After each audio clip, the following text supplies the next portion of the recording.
पंतप्रधान नरेंद्र मोदी जेव्हा गुजरातचे मुख्यमंत्री होते आणि केंद्रात डॉक्टर मनमोहन सिंग यांचे सरकार होते तेव्हा डॉलरच्या तुलनेत रुपयाचे मूल्य घसरताना मोदींनी असे म्हटले होते की हे केवळ रुपयाच्या किमतीची घसरण नसून रुपयासोबतच राष्ट्राची प्रतिष्ठाही घसरत आहे। रुपयांच्या या घसरणीसाठी केंद्र सरकारच जबाबदार असून केंद्राने त्याचे उत्तर द्यायला हवे असेही मोदींनी त्यावेळी म्हटले होते। त्यानंतर 2014 पासून स्वतः मोदी पंतप्रधान असतानाही रुपयाची घसरण त्या सातत्याने सुरूच आहे आणि परवा या घसरणीने नवा उच्चांक गाठत चुक्कग नवदी गाठली। मोदी सरकारला आणि मोदींच्या समर्थकांना नेहमीच भव्य दिव्य गोष्टींचे आकर्षण राहत आले आहे।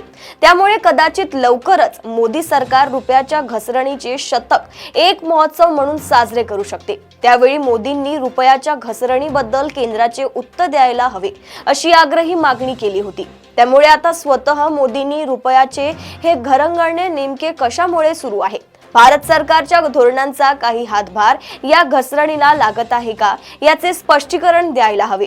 चालू वर्षाच्या सुरुवातीला म्हणजेच 1 जानेवारी 2025 रोजी डॉलरच्या तुलनेत रुपयाचा दर 85.70 रुपये होता। मात्र परकीय गुंतवणूकदारांनी काढलेला पाय आणि जागतिक बाजारातील घडामोडींमुळे यात 5.5% जास्त घसरण झाली असून 4 डिसेंबर रोजी रुपयाची किंवा निच्चांकी अशा 90.43 च्या आकड्यावर पोहोचली।